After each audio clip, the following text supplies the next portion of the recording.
Salve Maria, meus caros. Hoje iniciado aí o novo ano litúrgico na igreja, com um novo tempo, né?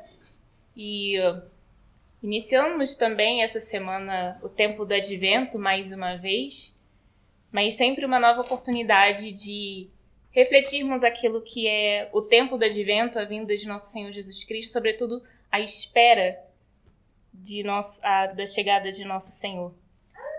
Então, nesse primeiro dia de novena que rezamos aqui hoje no nosso Instituto, eu vou fazer uma breve reflexão sobre o anúncio de nosso Senhor Jesus Cristo a Nossa Senhora por meio da gloriosa aparição do anjo Gabriel à Virgem Maria.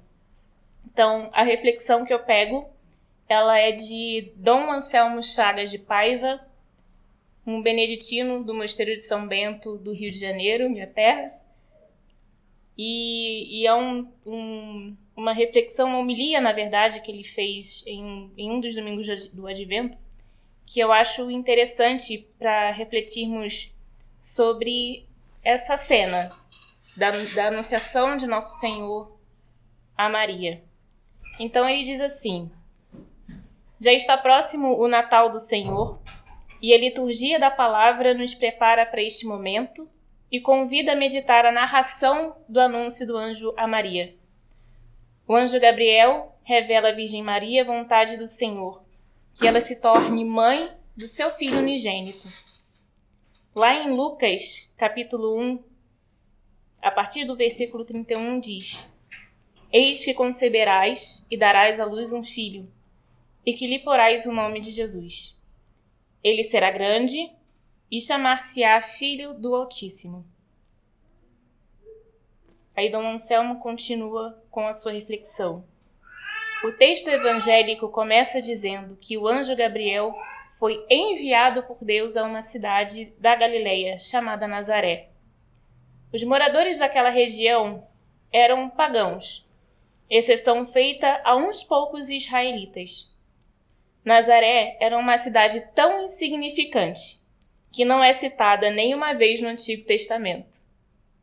E se formos parar para buscar ali, realmente, a cidade de Nazaré não é citada no Antigo Testamento.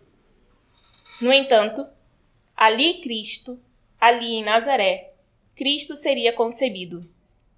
Mais tarde, Bartolomeu, antes de se tornar apóstolo, indagará a Filipe, que lhe dizia ter encontrado o Messias, Jesus, como dizem em João capítulo 1, versículo 47.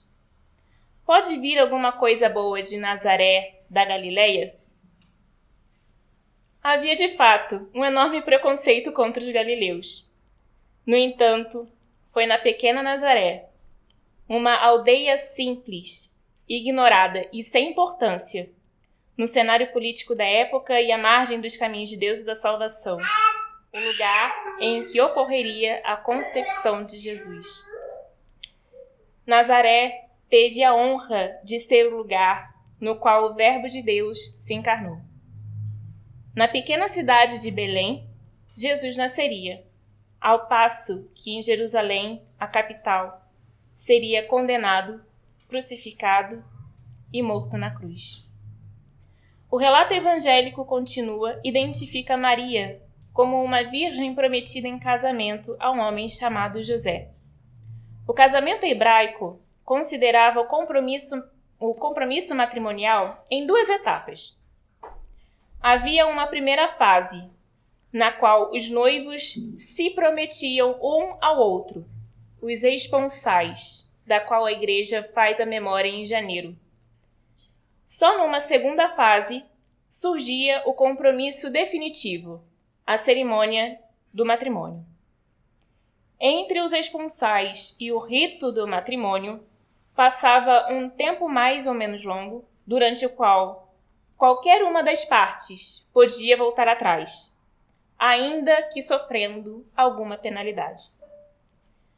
Durante os esponsais, os noivos não viviam em comum, mas o compromisso que os dois assumiam tinha já um caráter estável, de tal forma que se surgisse um filho, este era considerado filho legítimo de ambos. A lei de Moisés considerava a fidelidade da prometida como uma ofensa semelhante à infidelidade da esposa. E a penalidade seria a morte por apedrejamento. José e Maria estavam, portanto, na situação de prometidos, pois ainda não tinham celebrado o matrimônio, mas já tinham celebrado os esponsais, ou seja, estavam prometidos um ao outro. Dentro deste contexto, ocorre o anúncio do anjo a Maria. E a primeira palavra usada pelo anjo no momento da anunciação é chaire, uma expressão de origem grega que significa rejubila, alegra-te. Normalmente, a saudação entre os judeus era shalom, que pode ser traduzida como paz, enquanto a saudação no mundo grego era chaire, ou seja, alegra-te.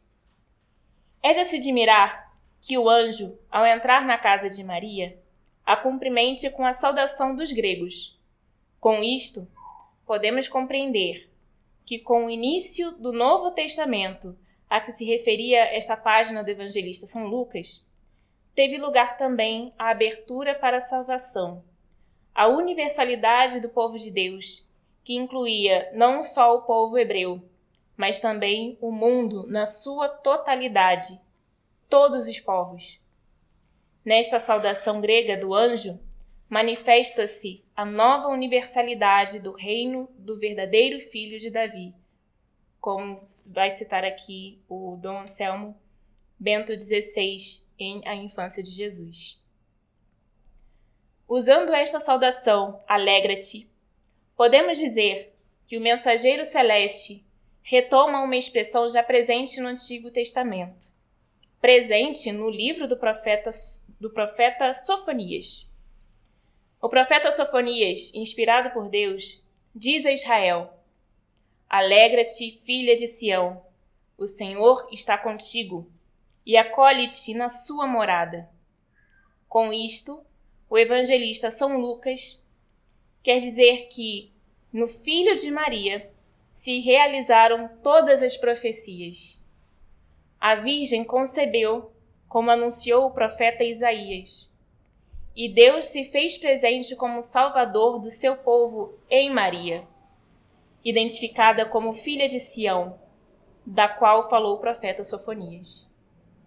E pelo canto do Magnífica, percebemos que Maria reconhece ser a filha de Sião de que o profeta falou.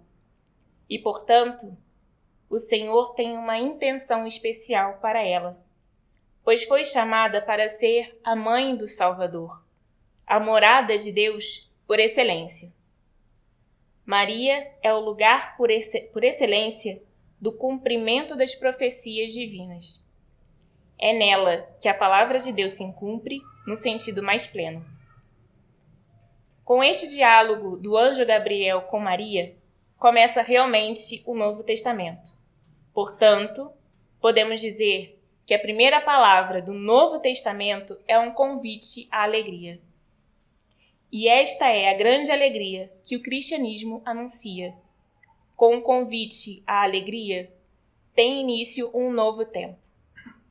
Esta alegria que a humanidade recebeu não pode conservá-la somente para si. A alegria deve ser sempre compartilhada, deve ser comunicada. Maria foi imediatamente transmitir a sua alegria à sua prima Isabel. Também nós somos chamados a anunciar a alegria. Este é o verdadeiro compromisso desse tempo litúrgico, levar a alegria aos outros. O verdadeiro presente de Natal é a alegria.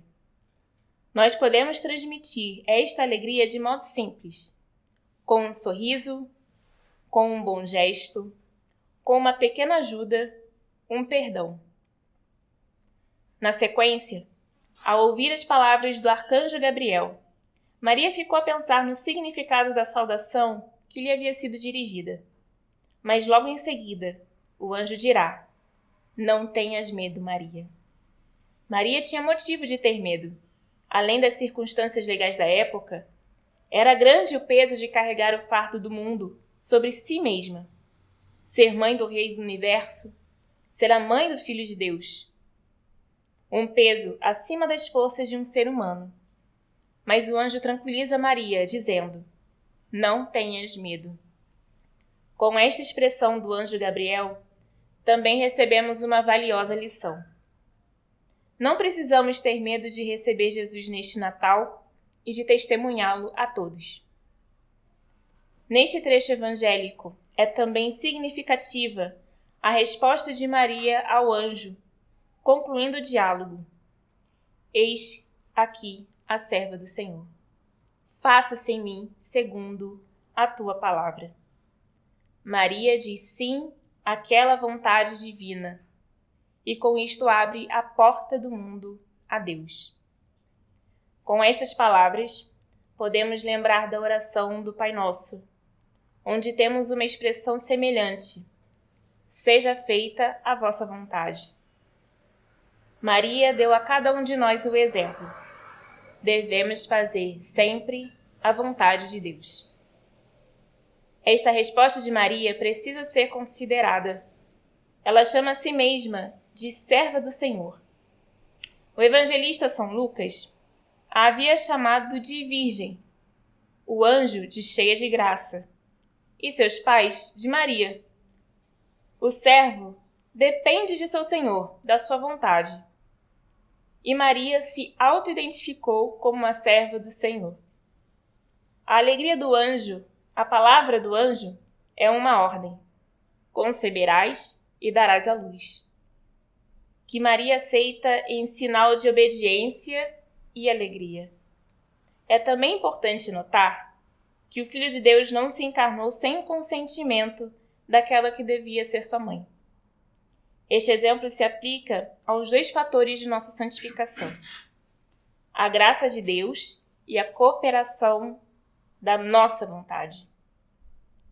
O exemplo da Virgem de Nazaré é para todos nós um convite a acolher com total abertura de espírito o Cristo que vem no Natal, que por amor se faz nosso irmão. Ele vem para trazer a paz ao mundo, paz na terra aos homens por ele amados, ou em outra tradução, paz na terra aos homens de boa vontade, como anunciaram os anjos aos pastores. O dom precioso do Natal é a paz, e Cristo é a nossa paz. Preparemo-nos para celebrar dignamente o Natal já próximo. Sigamos com Maria e José rumo a Belém.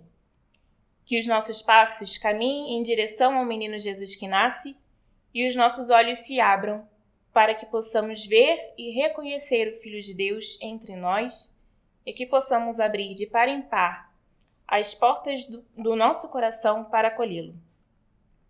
E com estas palavras de Dom Anselmo, eu convido a todos vocês a refletirem conosco essas belas palavras e que tenhamos um santo advento e um santo Natal. E que viva Cristo Rei!